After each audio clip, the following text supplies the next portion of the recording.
what's different from you sitting on your lawnmower while you're working, doing your job, and let's say a mail carrier who walks, 120 kilometers a week. Mm-hmm. Just because they're on their feet doesn't mean that your movement for your job is any less valuable towards your Go experience. Just because they're putting 100 times more effort into moving around doesn't mean that your minimal effort wasn't also okay. Exactly. 100% though. You're tuned into the GOCast podcast, your one-stop shop for updates, news, tips, and community in the world of Pokemon Go. Thank you for listening. The Halloween season is here with a 1-2 punch set of events. Gigantamax Garbodor proves that one trainer's trash is another trainer's Pokemon.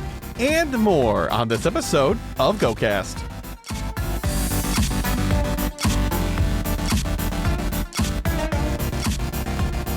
Hello and welcome to the GOCast podcast, episode 344. It's October 9th, a Thursday afternoon, which is supposed to be our new normal day for recording, but Kyle and I have not been doing it, so it's good to be back in the saddle, so to speak. Not that we were in the saddle for very long, I suppose. I'm your host, Chris, and as always, I'm joined by my co-host, Kyle.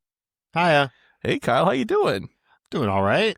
Yeah, well, you should. It's a Thursday, It's a Thursday. I've had 3 days off in a row. That never happened, so it's good times. It's insane. You must be so well rested, and I'm sure you got a lot of things done, right? Oh, yeah. Definitely. A lot of adulting. Yeah, that to-do list is just getting torn through. Yep. Gosh. Well, I'll tell you what to-do list wasn't getting torn through. Oh, I'm getting ahead of myself about goals here. Boy, it's been, 4 days since we last recorded. And it's been a time. Lots of news has come out since, and some rumors have also come out since. Some rumors came out last night / today that are rather important to the two of us. And we have a strict rule where we do not really cover any unofficial announcements on this show. But Kyle, I think maybe we make a small exception. Look, all I'm going to say is that this was covered by mainstream news. So I feel like you can have at least a little bit of leeway there. Not like, it was some dude who posted a screenshot on Discord.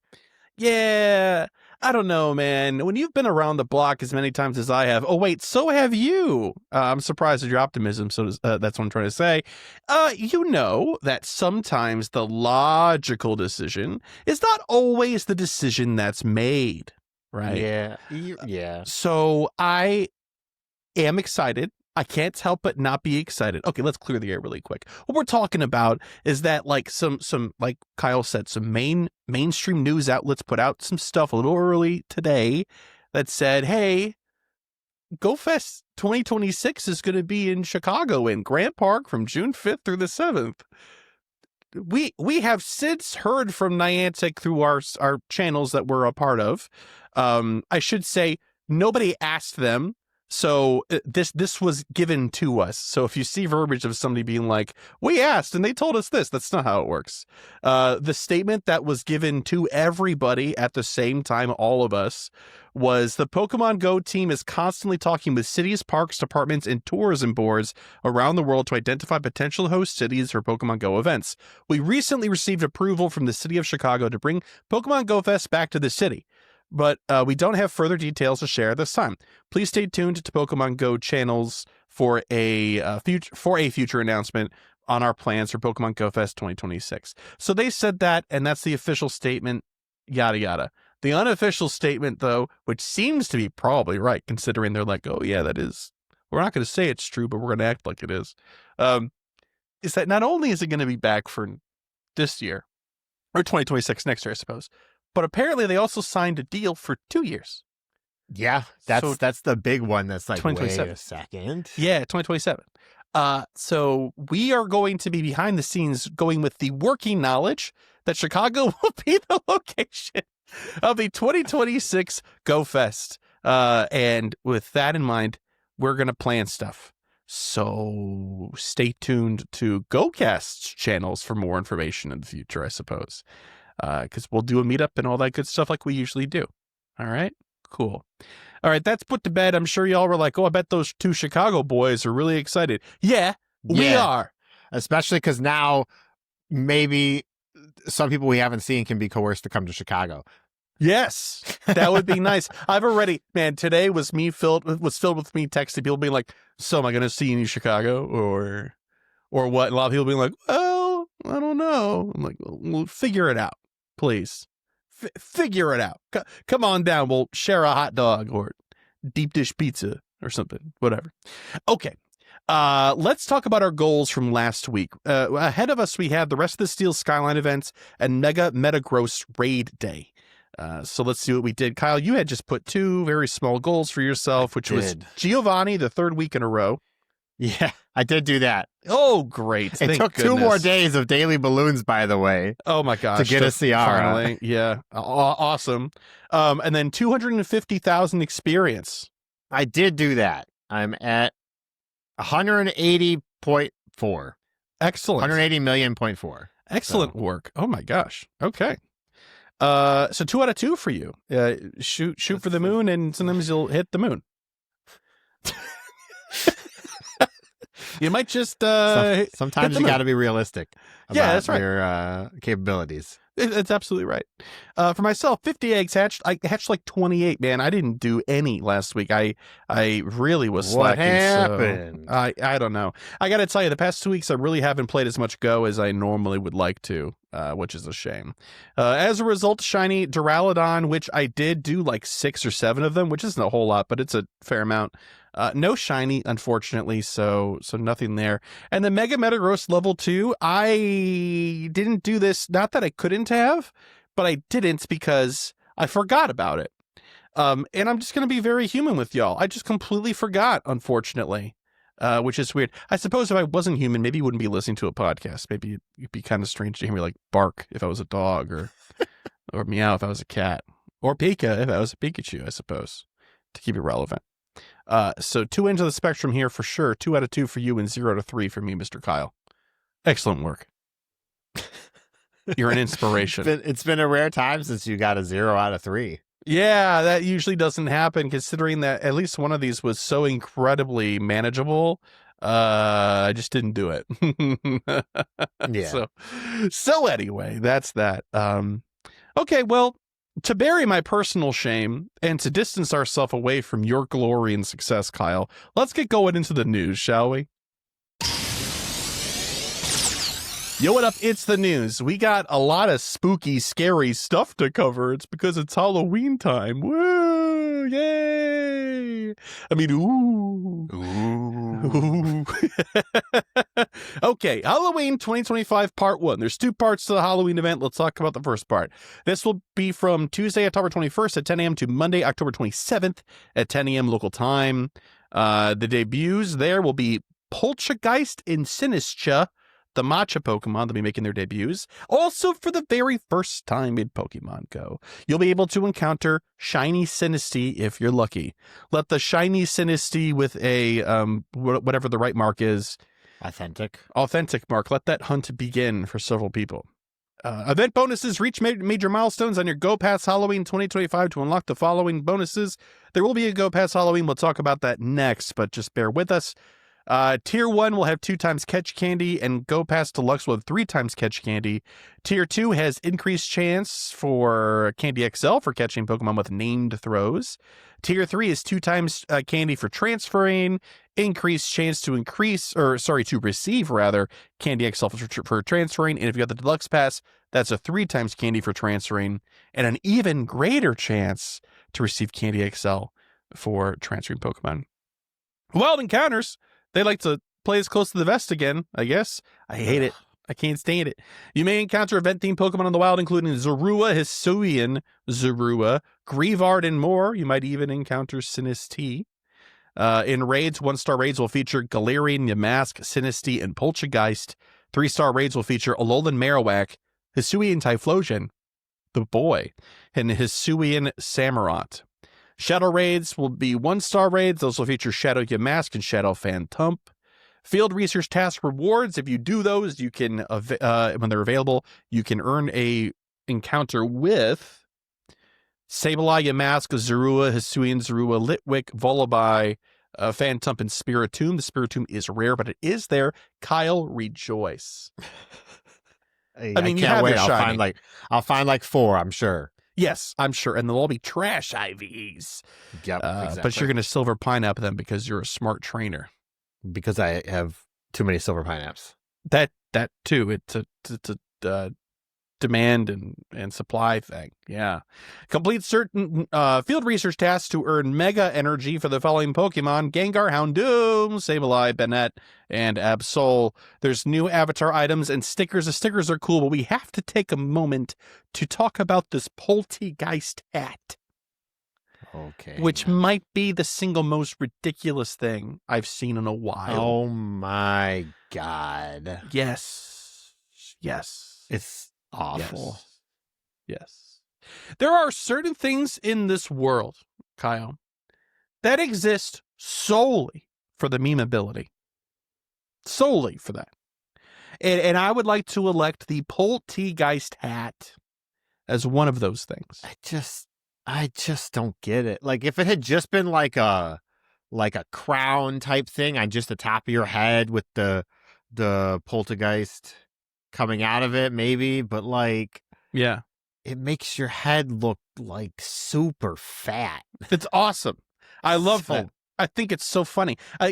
For those of you listening, right? And even if you're watching, I'm not going to throw a picture up or something like that, but you should take a look at this in the link in the show notes. And it is a big teapot, a Poltegeist teapot, and it's on your head, and it's sideways, and there's a big break in the middle where your face comes through, like here's Johnny style, and it's pretty jarring, even though it's a teapot, I suppose. So that's cool. It's funny. I'm into it. Lavender Town music will play, which that's cool. So turn music on for the 5 minutes that it gets turned on for the year. And explore with decor. Pokestops and gyms and stuff will be decorated for Halloween. Please enjoy. It's beautiful every time, and we love it when they do that. So that's great. Let's talk about Go Past Halloween since we're on the topic, huh? Yep. So go past Halloween 2022. This will run from Tuesday, October 21st to Sunday, November 2nd. So it'll span the entirety of the Halloween event, both part 1 and 2. Free or deluxe, there is a free version or a deluxe version for $7.99 US. So that's cool. And there's going to be featured Pokemon rewards, complete pass tasks to rank up your Go Pass and earn the following rewards: an encounter with Rotom, encounters with event-themed Pokemon, Stardust, XP, Pokeballs, candy, and even more goodies. If trainers who upgrade to the Go Pass Deluxe can also earn the following: a tea time pose, which is you just pouring literally a teapot into a cup. Additional encounters with even more event-themed Pokemon, premium battle passes, rare Candy XL, regular old Candy XL, and even more goodies! Exclamation point. We already talked about the major milestone bonuses, so those are there. And yeah, that's pretty much kind of it in a nutshell. So, Kyle, thoughts on part 1 and the pass so far? It's fine. I don't like not knowing the spawns, because let's be real here, Halloween can vary very much in Go. Yes. It's nice to see Sinistea in the wild, even if it's rare, especially because it's, going to be shiny, or can be shiny, I should say. I mean, yay that Poltergeist is coming out, but it's just going to be in 1-star raids, so it's cool, but it's not crazy. Like, it's whatever. It's just cool. It happened. Yeah, and that's fine. It's not a meta Pokemon, so. And I don't like this Go Past Halloween. Not a fan. No. What about it? I don't like Go Passes within Go Passes. Yeah. Unless it's tied to a short event. Tied to Go Fest, tied to Go Tour, tied to Max Out. It's a little bit better because you're already encouraged to play anyway. So, hey, you're going to buy this for that, blah, blah, blah, blah. Yeah. This just is like, here's another thing now. And it doesn't feel good. I'm glad it's only a pose, I guess, Yeah. which is fine. The pose is kind of cute if that's what you're looking for. I If don't it's like your- the fact that it exists. If it's your cup of tea, you mean? If it is your cup of tea, that's right. Nice. Maybe that'll be the episode title. Only time will tell. Yeah, no, I kind of agree. And but does the fact that October, at least for the two of us, the October overall pass was not exciting, does that make this more alluring to you? You're like, oh, finally something to care No. about more. Okay. No. Like, it's not gonna. There's nothing here that's making me like, I need to get this in order to have the full experience. Sure. And if you're gonna do a pass inside of a pass, I almost feel like it needs to have that feeling. Because otherwise, why am I buying this and not the season one? Or the monthly one, whatever. That's why. The October one. Yeah, no, that's fair. Especially because you only have, however long, 2 weeks to do it. Yes. Under 2 weeks, 10 days. Well, it'll probably be short. It'll probably be like it'll be a shorter. 50 ranks or 100 ranks or something. Like, I'll get my Rotom encounter. I'm sure there's one Rotom encounter on the whole thing. I'll get that one, and that's all I'll care about for the whole thing. It does say encounter with Rotom, not singular. encounters. So who knows what form it'll be, though? Maybe it'll just be probably regular. Probably just Well, plain yeah, old there's a Rotom. picture of regular one at the top of the article. So, Oh, well, then there you go. There's your answer, I think. Okay, well, cool. Let's see if Halloween Part 2 changes your mind, because we also have details about that. So let's talk about it. This will be October 27th at 10 a.m. to Sunday, November 2nd at 8 p.m. local time. Debuts for this one are all of the fun costumes. Teddy Ursa, Ursa Ring, Ursa Luna wearing a witch hat, Noibat and Noivern wearing a headband. They look a little cute, at least their silhouettes do, that we've seen so far. For the bonuses, it's on October 31st, costume Pokemon will a small chance to give Rare Candy or Rare Candy XL when caught with nice throws or better. There's an increased chance to encounter shiny costumed Pokemon in raids, and then the regular tiers for the pass. Again, they reiterate those. For wild encounters, you may encounter event-themed costume Pokemon in the wild, including Teddy Ursa wearing a witch hat, Noibat wearing a headband, and more. So probably more of the same pool we saw, but just some newer chases. And you'll also have an increased chance of encountering shiny Teddy Ursa and shiny Noibat. So if you missed that community day for Noibat, then you're in a good spot there. That'll be fun. 1-star raids changed up a little bit. Like, just a teensy bit. They added Pikachu and Piplup wearing Halloween Mischief costumes, but Sinistea and Poltergeist still remain. 3-star raids have Gengar wearing a Tricks and Treats costume and Drifloon wearing a Halloween Mischief costume. Shadow raids will still feature Shadow Yamask and Shadow Phantump. And in field research task encounters, you'll see they keep Spiritomb, but instead of all the other encounters we said before, now it'll be a bunch of Halloween costume Pokemon: Pikachu, Teddy Ursa, Froakie, Noibat, and Rowlet. The Rowlet one is awesome. And the Mega Energy for the other tasks will give you Mega Energy for Gengar, Houndoom, Sableye, Banette, and Absol, which I think is the same as part 1. Yeah. Yes, it is. All right, wonderful. And then that's it for part 2. New costumes. I mean, they're good costumes. I think most of the Halloween costumes are bangers, Yeah, I mean, they're good, and the fact that they can evolve with them is always a positive. So, yeah. Yep. We love that. Yeah, that's it. I'm not here to chase costume Pokemon even on Halloween, so Oh. like, yeah. And the Gengar and 3-star raids is one we've already had before.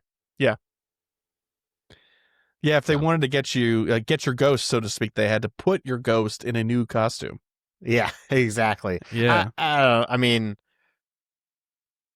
there's only 2 new costumes, I guess, and the other ones are rehashes. It's 2 new costumes, but 5 new Pokemon. Yeah, well, that's why they can evolve, which is nice. Yeah. But, yeah. Well, I yeah. don't want to downplay the work that it takes to rig the costume on the other models. Yeah, but that should have been the expectation, and the fact that it wasn't is only because they they didn't do it when they should have. But yeah. I don't. This second part doesn't mean very much to me personally. But Okay. that's just because I've never cared very much about costume Pokemon in particular. Okay. Personally, I'm really excited about Teddy Ursa in a Witch Hat, mostly because I want an Ursa Luna in a Witch Hat very badly. I think that'll be fun. And I've been hunting the Rowlet in the Halloween costume each year since it came out. So I'm thrilled for that. Oh, I wish you the best of luck. Thank you. Yeah, my goals are about to be very very unattainable very quickly this Halloween season, so it'll be great. All right, cool. There's that part 1, part 2, and the Halloween Go Pass. Happy Halloween, folks. Not yet. Not really. We will definitely be. We're 2 Halloween centric guys. We'll talk more about Halloween when we get there. Yeah, we won't have a choice. Well, yeah, but look. So sometimes communication is about restating the obvious. Okay. Okay. That's right. Gigantamax Garbodor Max Battle Day is our next piece of news. This will be Saturday, November 1st from 2 to 5 p.m. local time. Making its debut is Gigantamax Garbodor. It comes with the usual slew of event bonuses, so increased particle limit to 1,600. Still hilarious. I don't care how many times it happens. That will never not be funny. Yeah. Still haven't thought, hey, maybe we should update this. Yeah, no kidding. Make it just 2,000, just an arbitrary number. All power spots will host Gigantamax battles. They'll be around more often. 8 times max particles from power spots. 2 additional special trades. Remote raid limit increased to 20. 2 times max particles for exploring and quarter adventuring distance to receive max particles. There's going to be timed research during the event. Leading up to the event, where they're going to give you a counter that's quote unquote appropriate, like they've been doing. So that's cool. The event ticket is $4.99. You get a max mushroom, 25,000 XP, 2 times XP for max battles, and your max particle collection limit is increased to a reasonable number of 5,600. So that's cool. Again, our advice is the same. It is every single time. If you plan to go and do this, the ticket is worth it. If you plan to do 1 or 2, don't buy the ticket. Not worth it. Yeah. But this will be a fun one. I think Gigantamax Garbodor is largely considered one of the best Gigantamax designs, at least from a creative standpoint. You disagree? Really? I disagree, which is not to say that I think Gigantamax Garbodor is bad. I do think it's a good design, but it's okay. Why do you say that? I think everybody loves it.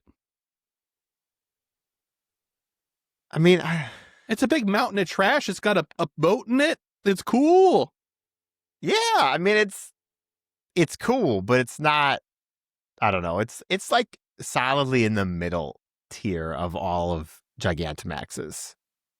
Like, I think Gigantamax Snorlax is better, for example. Oh, I don't know about that. I think the idea that there's a giant tree growing on a Snorlax because it's just not moving because it's so big, it's pretty funny. That's boring, I feel. But it's just a bigger pile of garbage. Yeah, but I feel like a bigger pile of garbage is more creative than, what if Snorlax was also Torterra? But it's funny because Snorlax is not a grass type. So, or a ground type, I guess. I think it would have been funny if Mega Snorlax was just like, it got skinny and started lifting weights. For Mega Snorlax, absolutely, but Gigantamax Snorlax, no, makes sense. Oh, maybe not. Yeah. Okay. All right. Yeah. Gigantamax Snorlax, just regular Snorlax doing a handstand. That'd be cool. Okay, well, all right, fine. If your opinion is different than mine, you can be wrong. I understand. That's all right. But for those of you that are cool, Gigantamax Garbodor is coming, and it's cool. If you don't know what it looks like, it is, like we just said, a giant pile of trash, and there's like stuff stuck in it, and there's like a building, there's like a boat, there's a bunch of stuff. It's very cool. Very, very cool. Okay, we have one more piece of news, and this is actually pretty exciting. Trainers, the new weekly challenges feature arrives in Pokemon Go starting on Sunday, October 12th at 6 p.m. PDT. That's this Sunday. It's in 3 days from our date of recording. Join up to 3 fellow trainers from anywhere in the world each week to complete a challenge, earn rewards, and increase your friendship level with your group. Discover the new social tab. This is where your party tab currently is. So if you click on your character, I think it's like character, friends, and then social. Oh yeah, or whatever. me, friends, party, but party will be replaced with social. Yeah. Your trainer profile now features a new social tab where you can access the new weekly challenges feature alongside party play. From here, trainers will be able to create a group, join a group, or review a group's progress for the current weekly challenge. Trainers can only be part of one weekly challenge group at a time, and trainers can only complete one weekly challenge per week. So there's no going hard and rotating through your friends groups and being like that guy, you know. A new weekly challenge will be posted globally every Sunday at 5 p.m. PDT, and every weekly challenge will end the following Sunday at 5 p.m. PDT. You can create a group with up to 3 friends from anywhere in the world. Each group is limited to 4 trainers, but you can invite any trainer in a group can invite friends to join. Join a friends group. You can invite somebody. They will have 24 hours to accept the invite before it expires. You can check your weekly progress in the tab. And what success looks like when you finish it within the allotted time. Celebrate with the following rewards: extra friendship level progress, 20,000 experience, and 6,000 Stardust. But fear not, dear trainers, if you abysmally fail the weekly challenge because you have a life and you don't play Pokemon Go for a week or something crazy like that, it's going to give you some Stardust anyway. I think probably pretty similar to the idea that, you know, I did a raid and I failed it, so here's 2 Stardust or whatever. So hopefully they give you more than 100 or whatever it is that we get from failing a raid. But there is that. You will get something. So this all really kind of boils down to, in my opinion, Kyle, the nature of these tasks and what the scope is. Because if it's like catch 5,000 Pokemon, that's doable, but it sure ain't fun. Nope. But we have a picture of one, but then again, these pictures have been known to be extraordinarily misleading in the past. Yeah. I'll never forgive the release of Sleep showing the 10,000 Stardust for sleeping with your buddy. Oh, yeah. Or whatever that was. Yeah. Yep, that was we never learned to trust again after that. Pretty ridiculous. So what is the example that they have in the article? I don't remember off the top of my head. 250 stops or gyms spun. Oh, that's super doable. Yes, that's exceptionally doable. Yeah. This might be a version of party play that I enjoy. So this exists in Monster Hunter now. And Pikmin Bloom. Pikmin Bloom. Yeah, like this exact system. There's one thing that's different. I'm very surprised they're not doing it right now.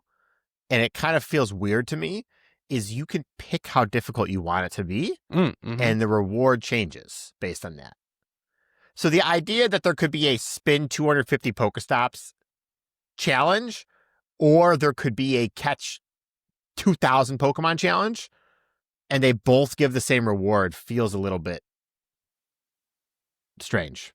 I'm sure once they test it and people give their feedback, they'll adjust the numbers. Hopefully, because maybe they do do 50 raids or whatever. Yeah. And that will actually give a large chunk of experience or Stardust or something. Yeah. We'll see. I think this is a win across the board. Yeah, I don't it's think just there's an objective good feature. Even if the tasks are a bit tough for a while until they dial it in, I think it should take some effort from up to 4 people in order to do. But it should also be doable if you have one other friend in your group. I wonder if it scales. If it does, that'd be cool. But if not, nah, no way. Okay, doesn't in Monster Hunter now, at least. Then if not, I think it should still be a number that's quote unquote doable for 2 people. You know. I don't think you read it, but at the very end of the article, it also says that by the end of the year, we plan to offer matchmaking for weekly challenges. This will enable trainers to form groups with other trainers and communities they might not be friends with yet. Yeah, and they did also say in that article, which I left out because it seemed a little bit of a misnumber, but knowing that, it does say, hey, you can, if you're in a group with somebody you're not friends with, you can add them as a friend from the group if you want, which is cool. So, yep. But, so even if you're rural you can join a match-made group. So Yeah. You like, just don't know that's if these people are going to be like queuing up and then being like, okay, I'm in a group. I hope these people carry me. And then they don't do anything. yeah, that's the downside nature of matchmaking. But It's a group at project. the same time, for somebody who doesn't have a lot of other options, you do that for a few weeks. Maybe you find a few people who do it actively, add them, and now you just do it with them every week. 100%. That's beautiful. Beautiful. I'm sure So, that's on a whiteboard at Niantic Games headquarters somewhere. Yeah. But it's by the end of the year. That's not in the feature yet, but yeah. Yeah. Cool. Very cool. Well, I mean, it's October 9th. There's not much this year left. Yeah. Yeah. So they gotta pull it together, folks. All right. That's it for the news, everybody. Lots of stuff to cover, but we did it in 30 minutes. We love it. So lots of things. We got the Halloween stuff. That's so exciting and spooky. Spiritomb is back. That's really the big highlight from today's episode. That's so cool. It's so great to have Spiritomb back in tasks. Rarely. We will take it over it just being gone for 2 years. This is true. Where's my one free encounter? Yeah, I remember like specifically and distinctly and vividly last year you going, I don't care if it's a rare task, I just need it somewhere, you know? Or something to that effect. It's not an exact quote. So we got what we asked for, I suppose. Okay, that's it for the news, folks, which means that coming up is PokéPoll after this short break. And we're back with last week's PokéPoll, which was, what Pokemon do you think has a massive design flaw, and how would you fix it? First response for Lemurio, and they said, the answer must be Nuzleaf. Let's just say nothing about an acorn should evolve to have a particular organ that makes it very distinctly a mammal. Even in other Pokemon, you have always had similar design assets like Jinx or Lopunny. I've gotten used to it, but Nuzleaf and its special torso is just ick. Honestly, I don't even know the name of the baby Nuzleaf because if I see it, no clicks from me. C-Dot. C-Dot. C-Dot, which looks like an enemy from a Wario game. A Wario game or a Mega Man game? Or a Mega Man game. Battle Network game, at least. Battle Network. Yes, sir. I'll agree. I think Nuzleaf does freak some people out. Needs a shirt. I can't even picture what Nuzleaf looks like. It needs a shirt. He needs a shirt? Okay. Yeah. Take a look. You'll know exactly what I'm talking about right away. I'm waiting for Pokemon Go to load. Oh, okay. All right. Do I have a Nuzleaf in my inventory or am I wasting my time? I do. Okay, sure. Yeah, he needs something. Okay. Mm-hmm. He does. He could use a shirt. Yes, sir. Oh, boy. Okay. Next is from Mikey Midas, and they said, Pokemon are generally simple in design, are intentionally made that way. However, sometimes there just isn't enough detail to fully convey what's going on with their body. Example would be Garbodor and Sandy Cloak Wormadam. They've got bits and pieces of things decorating their bodies, but it's completely unclear what those bits are supposed to be. And then there's Roserade, which actually loses detail on its flowers compared to its pre-evolution, Roselia. Those things just look weird now, even if you can technically tell that they're flowers. Finally, why did someone throw craft singles onto Scorbunny and Fuecoco? Why is that happening? It was a viral meme for a while, and that just made its way onto the Pokemon designs. There's like little yellow squares on their heads. Yeah, but I think the idea, like, isn't that like, it's like a sports thing for Scorbunny at least? Yes. So like it's not like it's a Band-Aid over the nose reference. Yeah. So like, the Fuecoco one is a little bit like, hey, why did you design that spot on his torso? Fuecoco just wanted to be involved. That's what I'm saying, though. Like, it's kind of weird on Fuecoco, but it works on Scorbunny. That's all I'm defending. I can see Fuecoco seeing that on Scorbunny and going, oh, yeah, and just trying to be involved and included and slapping it on its chest and going, great. Wonderful. Yeah. Fuecoco has no brain cells. He's my favorite. It's got one. It's got one. Doing a lot of work. Shares it with Totodile. With Ash Ketchum. With Totodile. Oh, with Totodile. Those two precious little babies. Oh, no. I'm picking Totodile by the Okay. way, for ZA? Legend ZA. Yeah. Are you? Okay. Yeah, I am. Yeah. Deserves it. Sure. It's only 7 days away. It's very close. Our next response from Maxatron. They said, my answer this week is kind of rolling some of last week's answers into it. There are a lot of talk about needing more baby Pokemon, and I like that idea. On a quick side note, baby Scyther should have 2 sharp spikes, since that would make more sense from a metamorphosis perspective. The other beetle bug evolutions should also just be baby evolutions too. But then you kind of repeat Grubbin and Charger Bug on Heracross and Pinsir. Anyways, a design flaw is in Blissey and baby Pokemon. The babies don't have a huge role in the main series games, and thus they suffer in Pokemon Go, aside from offering highly valuable collector's pieces through shiny costume variants. In the TCG, though, they can attack without needing energy, which can be valuable on your first turn. They might not be meta, but they're useful. Where I feel Blissey ties in that it should have an ability or evolution that lets it work like a daycare worker for only baby Pokemon. Ooh. Precedent could be seen in schooling Wishy-Washy, any of the fusion Pokemon, and any Pokemon that had just more of whatever the base form was. Magneton, Metagross, Dugtrio, Mousehold, and etc. An evolution of Blissey can be fused with, I don't know, maybe 2 or 3 or 4 baby Pokemon that affect the type of its moves, its abilities, and maybe even its base stats. You could take it even further and just have a high upper limit on how many baby Pokemon it's caring for. So a Blissey with 1 or 2 is still more Blissey than the babies and still plays mostly like a Blissey. But a Blissey with 3 Magby, an Elekid, and pumped up kicks, a Riolu, a Happiny trying to brown nose to Blissey, a Smoochum giving cooties to Magby, and a Togepi needing its egg changed.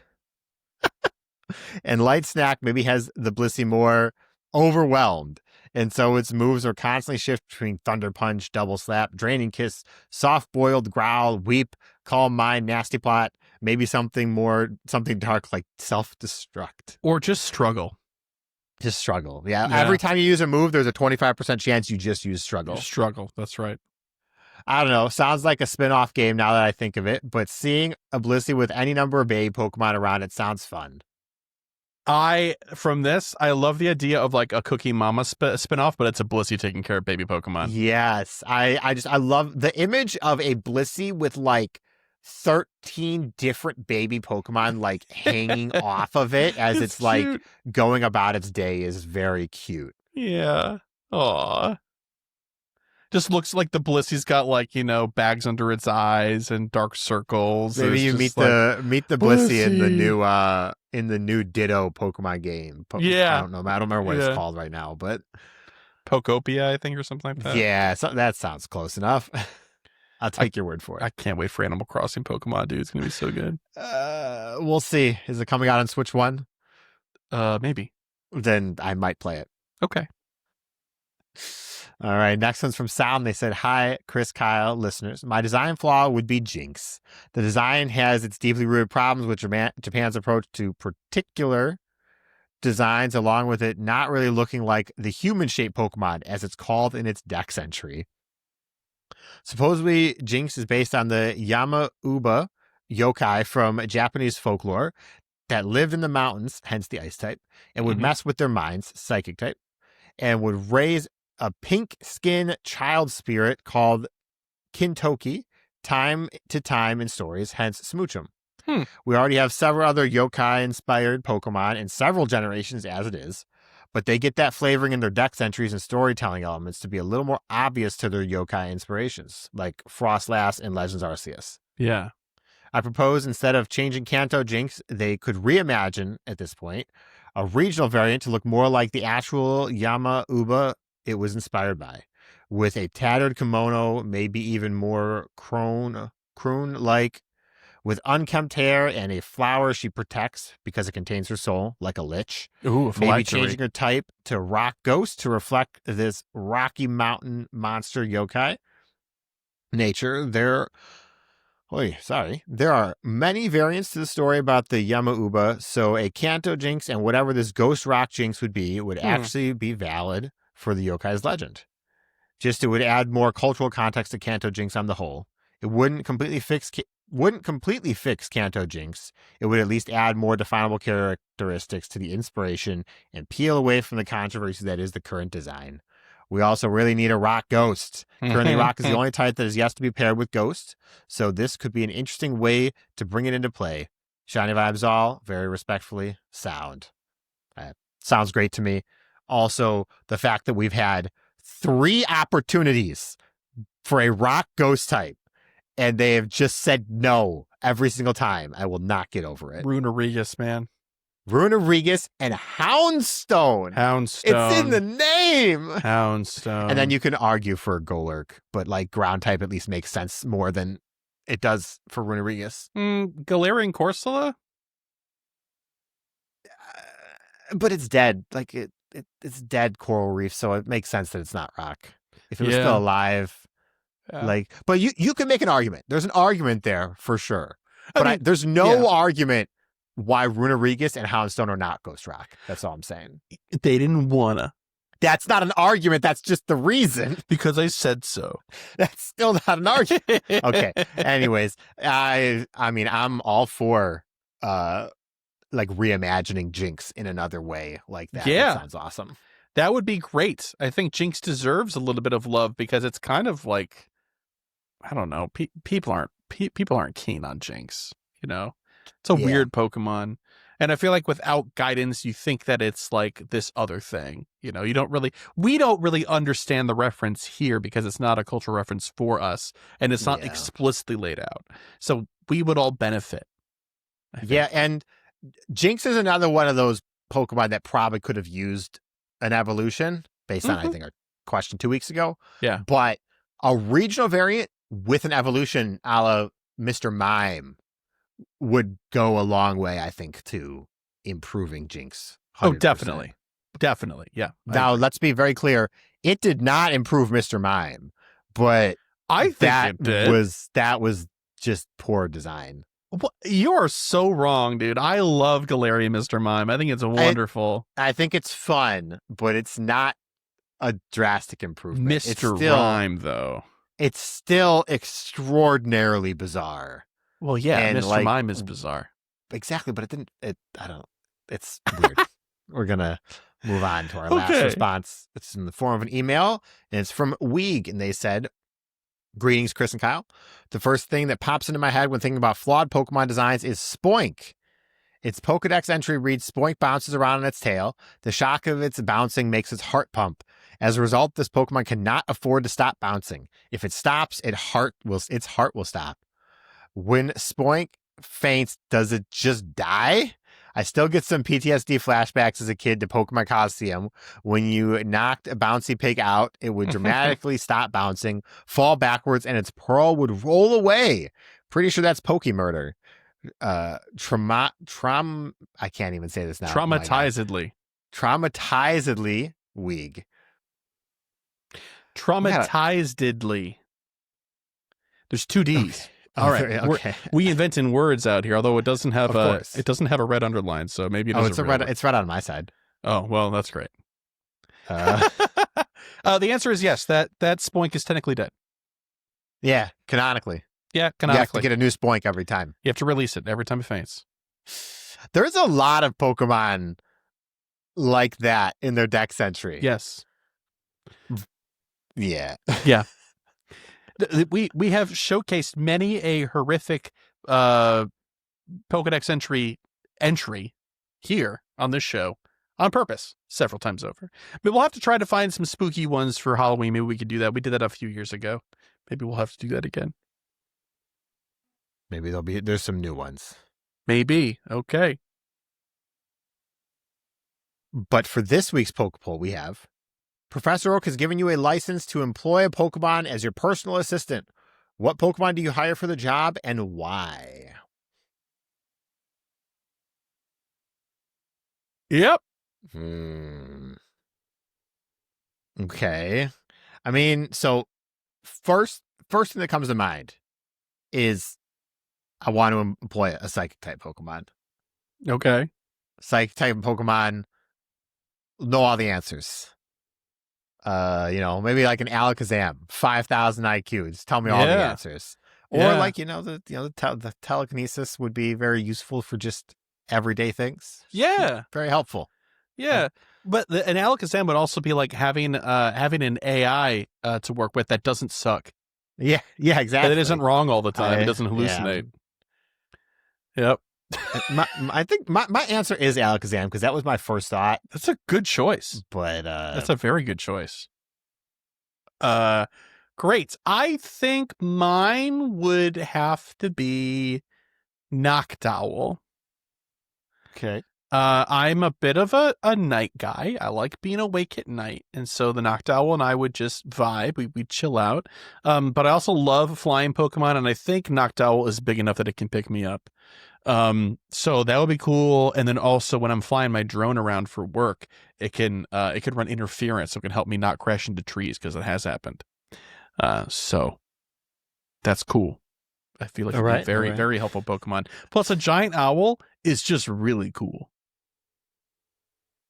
Yeah. Objectively. And Noctowl is deceptively large, by the way. It's a pretty big gigantic, owl. right? Yeah, it's like 7 feet tall or something crazy like that. It's really tall. Like Mothman style. Yeah. Okay, anyway. If you, dear listener, have an answer to this week's Pokeball question, which is, once again, Professor Oak has given you a license to employ a Pokemon as your personal assistant. What Pokemon do you hire for the job and why? If you have an answer to that, you can post the answer when our question is posted on our social media at GOCast Podcast on Threads and X and Instagram, but I don't post the question there. But you could also respond to the question by replying via Spotify. If you're watching or listening on Spotify, reply to the episode. If you're watching on YouTube, first of all, hello, thank you. It's great to see you. Please subscribe. You can comment there.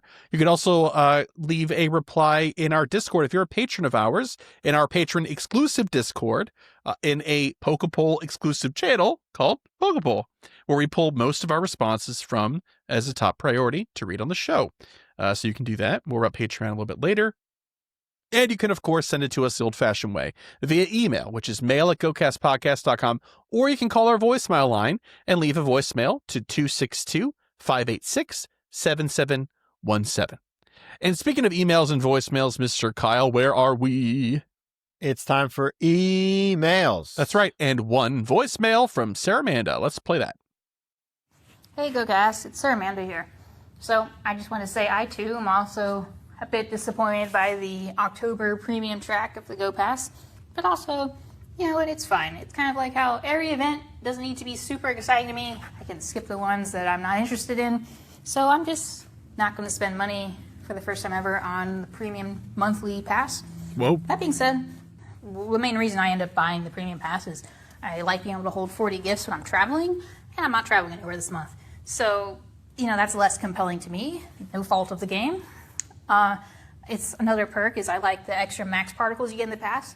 It is super awkward. You can't accidentally click the claim all button because then you accidentally claim the particles if you don't need them. Mm-hmm. You can just leave them tucked in there until you have a G-Max event and then you need the extra particles and then you can claim them. So that usually ends up being like 2 or 3 additional max battles that you might have not been able to do for free. So that's nice. That being said, there's no like really big G-Max things on the calendar this month. It seems like it's going to be next month during Wild Area. So another non-compelling reason. Mm-hmm. And the like unique premium thing, like the lucky trinket or the like reusable second incubator, they were like fun things that I got a lot of value out of. The coins, I understand, are like a great generic value that people can choose what they want to do with them, but I have a lot of coins already. I am patient on when I spend my coins. So I'm not going to spend dollars to get coins. I already have coins. So that's a miss for me. So this is like the first time I'm looking at like, what does the pass offer for free? And I'm like actually pleasantly surprised at like the value of free stuff in the free track. Like, I mean, it's like, oh, I can't hold 40 gifts this month, but when I finally get to rank 25, I can hold 30 gifts and open 40. I mean, that's more than the usual amount, and it's free. It's like, oh, cool. I would have spent money for that, but I don't have to. Cool. And then I don't care about the legendary, but I think it's cool that if you play a little bit every day, you should be able to get to rank 100. And then there's a legendary counter right there. That's probably as close as we're going to get to how we used to get a legendary, from the 7-day breakthrough, like many years ago. Probably as close as we're going to get to that again. So it's nice that people who can't raid have an avenue to get these. I am traveling next month, so I hope the November pass will be more exciting than just coins. Yeah, that'd be nice. I guess we'll see. Anyway, that's all. Peace. Sorry, Amanda. Yeah, I mean, great point. The stuff on the free pass is worthwhile. I mean, we don't mean for our disappointment to really outline. Well, first of all, we're not even saying that it's a bad pass. We're just saying it's not exciting in comparison to other ones. The coins were objectively fine. It's just that they weren't exciting, y'all, and that was pretty much it. But the free pass has generally been pretty good across the board, and the other passes. So, yeah. Yeah. Yep. It's the pass is fine. Like it's solidly fine. Yeah. It's And not now- bad. It's just not wow. Yeah, now you can go buy the Halloween one instead. Yes. Which is also not wow, but it's all right. If you're going to play hard during the Halloween event because it's like your jam, then the pass is probably a really good choice. Is it though? Yeah. Like it's objectively a lot of rewards, but are they what you want? Yeah. I mean, the bonuses are okay. You get extra catch candy, transfer candy, and candy XL for transferring if you hit the rank 40 tier 3 milestone. I feel like there's a good argument for it because if you're playing a lot, you're going to hit that milestone anyway. So yeah, if you're playing a bunch, it is just better return for your effort. But I mean, it's worth noting, we're obviously getting sidetracked here, that you get those bonuses regardless if you pay or not. It just gets slightly better if you don't pay. 2 Or if times you to do pay. 3 times is unfortunately a very large increase. If it was 1.5 times to 2 times, I'd be like, yeah. But Yeah, but I don't know. I think that if you're looking at getting experience for whatever Pokemon are spawning, because again, we don't know all the spawns. Yeah. 2 times with a Pinat Berry is more than enough to be drowning in regular candy. yeah. But your hardcore player is going to be maxing out several things, catching everything, yada yada. So they'll use the resources. They will.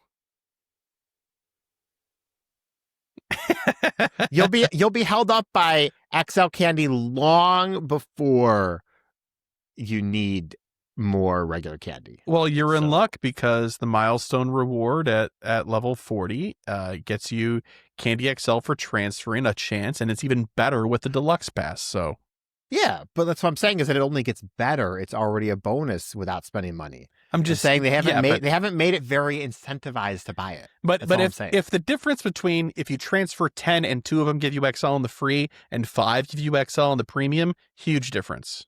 Yeah, but okay, that's a double chance. But yes, you're right. Yeah, that's all I'm saying. But I'm making a good case for something that doesn't deserve it.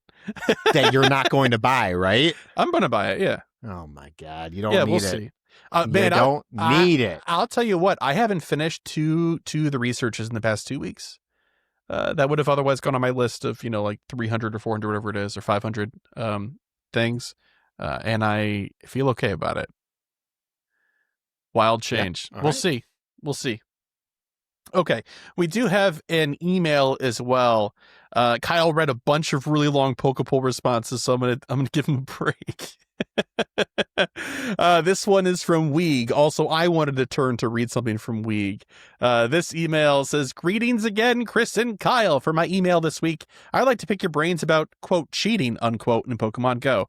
No, I'm not talking about violating the game's terms of service. I'm referencing things like drift to hatch eggs and the quick catch system, unless the latter is approved by Niantic. I work outside for my career, largely spending my time on a lawnmower in the spring/summer/fall. Since they aren't super fast, it gives me the opportunity to turn my game on and set it in my pocket. It's a super easy way to hatch eggs, meet criteria to evolve some Pokemon, and earn hearts with my buddy. Should I feel somewhat guilty for cheating the system, or just keep playing my way and plug along? Shiny vibes, everybody. Weak. Well, I don't think you're cheating per se. We have been begging them to add bicycle support for Adventure Sync and stuff forever. And if you're on a riding lawnmower, that's kind of the same thing. I don't care what anybody says; it's still a work to ride a riding lawnmower, especially if you're like on angles and you're like holding your body up the entire time. That's a workout, but you're like doing a plank while sitting down. It's crazy. What? Stop laughing at me. You're laughing because you were picturing me on a riding lawnmower in my yard, and I'm laughing at you defending a riding lawnmower as somebody who has used a push lawnmower for my entire life. I'm not going to say I'm not going to say it's harder. I'm just going to say there are aspects to it that are difficult. Look, hey, all I'm saying, by the way, they have push assist push lawnmowers. Yeah. And it was the greatest thing my dad ever purchased. And if I ever have to buy a lawnmower, I will never buy one without it. Our snowblower is like that. And it's amazing. Oh my God, dude, there's no going back. If you're out there doing mowing your lawn and you don't have push assist, do yourself a favor. It's worth the extra like $75. Oh, 100%. Yeah. Night and day. Especially if you go up a hill or something like that. Anyway, I don't think that's cheating per se. If it's not in the terms of service, then it's fine. Drift to hatch eggs is not something that you can control. It's something you can manufacture if you observe it, and you can repeat it for sure. Yeah. But like whatever, that's not super terrible. I mean, go ahead. Yeah. I think at the end of the day, is cheating going against the spirit of the game or going against the letter of the game? Going against the letter of the game, I think, because I would agree. Yeah, because I feel like the spirit of this game is such that many iconic and core things about Pokemon Go have flourished in the margins. Quick Catch is one of them. Online communities is another one of them, right? Yeah. Hatching eggs on a lawnmower is, we'll say, outside of the spirit of the game, but that doesn't make it cheating. No. A phone walker, auto walker, like a phone shaker, definitely is cheating and against terms of service. But if the phone is on your person and you are moving and you aren't hitting a speed cap, they have those things in place. Yeah, they do. Like, what's different from you sitting on your lawnmower while you're working, doing your job, and let's say a mail carrier who walks, 120 kilometers a week. Mm-hmm. Just because they're on their feet doesn't mean that your movement for your job is any less valuable towards your Go experience. Just because they're putting 100 times more effort into moving around doesn't mean that your minimal effort wasn't also okay. Exactly. 100% though. No, I agree. It's a spectrum. If we're not careful, and if you are a real stickler about this, we're going to have a whole, you eventually will get a reductive argument all the way down to what is a unit of work? How much effort defines that unit of work? And what does that mean when it translates to eggs and incubators, right? Like, look, we don't want that. We don't want to go there. If you're actively moving your body through some means to hatch the eggs and encounter the Pokemon, that's all that matters. Right. That's wording it in such a way that if somebody is using something to manipulate the way their game is moving, then that is cheating. Yes. Yeah. So, but quick catching, we should cover this. Quick catching has not been officially sanctioned. Like, you're not going to find it on a help article anywhere or anything like that, but they have acknowledged that it exists and have not removed it for a very long time. It is a have fun with your toys, we're not going to mess with you sort of thing. And the internal attitude better be, and if it's not, it's misinformed. The internal attitude better be, we cannot touch this. Yeah, 100%. They had an opportunity right when it first was a thing to like squash it. They didn't, and that was it. That's that. Yeah, 100%. Yep. I think if they ever removed quick catching, I think that would be the end of a lot of people's playing of Pokemon Go. And that would be their whales. So they would not do that. Yeah. Okay. Anyway, we hope that we answered your question thoroughly enough for you, Weeg. If not, send us another email and tell us that we did a poor job of answering your question. If you have a email to send to us, dear listener, just like these fine folk, I guess this fine folk did, you can by sending it to mail@gocastpodcast.com. If you want to send us a voicemail, like Sarah Amanda did, you can send it to 262-586-7717, or send me part 1 and part 2 in an email that you need me to construct and then put into the show. I can also do that because that's my job in real life. Not that this isn't real life, whatever. Anyway, that brings us to the end of the show. Mail us again at mail@gocastpodcast.com. Visit our website for all things GoCast at GoCastPodcast.com. As we get details together for Chicago Go Fest, if again that happens to be true, that's where the details will be. I'll have an RSVP for the meetup. We'll have other details about like where we're going to be, what we're going to be doing and stuff. So that will be the place to go eventually. It's not yet because we don't know. It hasn't been officially announced. So yeah. I would not expect any information until January or February. I'm not going to lie. I would probably agree. Yeah. And that would still be plenty of time. If it's in June, as the rumors are saying, then that's still 5 months. Yeah. 6 months? Five-ish, probably by the time we get it all worked out, because it's the first weekend in June. So, there's that. Follow us on X and Threads and Instagram at GoCast Podcast. Please subscribe to our YouTube channel. We put a lot of work into getting our YouTube stuff together and published and all that stuff. So please give us a sub. We'd really appreciate it. It's free and means a lot to us. And if you'd like to help support the show monetarily for as little as $1 a month, you get access to our patron exclusive Discord via Patreon. That's spelled Patreon. Follow that with a .com/GoCast podcast, or just Google us. Our SEO is spectacular. Not my doing, not Kyle's doing, not anybody's doing. The internet just gave it to us. And speaking of patrons, Mr. Kyle, I believe it's your turn to give a big old thank you to our elite trainer tier patrons. It is. All right. Shout out to elite trainers Bo, Daniel, Lori, Michael, Ozzy, Arkham, Marvin, and Mimi Sports, Thayer, Jason, Justin, Charles, Motters, Lee, William, Brandon, Ethan, Stephen, Nick, our favorite listener, Drew 2, Camo, The Ugly Rock, Jacob, Victoria, Sarah Laura, Memorandums, Nabil, Tish, Jacob, Matthew, Don, John Paul, Micah, Sean, Dave, Nessicall, Purple Opal, Nurglefon, Beta Ski, Cyprian, Don, Fear the Turtle, Chad, Everdark, Raven, Luis, and Cal Misato. All right. Thank you so much to our elite trainer tier patrons for helping us keep the digital lights on. Amongst other things, you're the best. You're going to help us both get to LA for tour this year. So thank you guys for the help that you're giving us with that. And also stuff for the meetup this year. I'm very excited. And by that, I mean the GoFest meetup. Yep. All right. Let's set.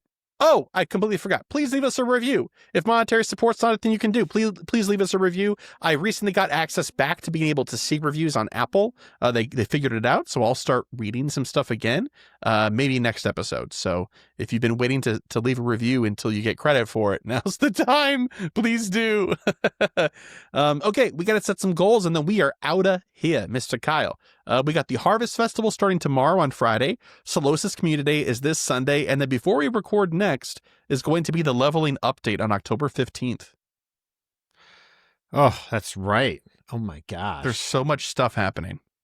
And we know so little about one of them. We do. Yeah, you think I thought we would have had more details by now for the leveling update, but alas. All right. I'm going to try and get a shiny Smoliv during the Harvest Festival. Let's go. So increased shiny chance. We're hoping more optimistic, I think, than Chris's goal, but we'll see. 400,000 experience and 1 shiny Solosis. We'll see. I'm working Sunday, so it's not likely, but okay. Yep. All right. For myself, a Diplin and a Hydrapple. We'll see how that goes. How many candy you got right now? 150, I think. How much rare candy do you have right now? Oh, like 900. Okay. I'm fine. Oh, I've got 520 regular Appling candy. Okay. I'm more than you fine. can do it. Never mind. I'm more than fine. You can waste them on a terrible Applin and be fine. That's fine. We'll be okay. Hopefully, I'll wait to see if I catch a better one during the event since they'll be around. Yeah. Yeah. 10 shiny Solosis this Sunday and hatch 50 eggs, which if I do the 10 shiny Solosis, I should be able to round out my eggs. Let me see where I'm at for the week. I should be like doing okay. Oh, no, I only have hatched 6. That's hilarious. I've been walking without incubating. What's wrong with me? What? Oh, no, because I've been walking a lot this week. That's a shame. We hate to see it. Okay, well, I'll try to fix that. Anyway, those are the goals from us. We'll see y'all next week. Thank you so much for listening all the way through. And good luck with your Solosis Community Day and your apples. Until then, shiny vibes. Bye-bye. Bye.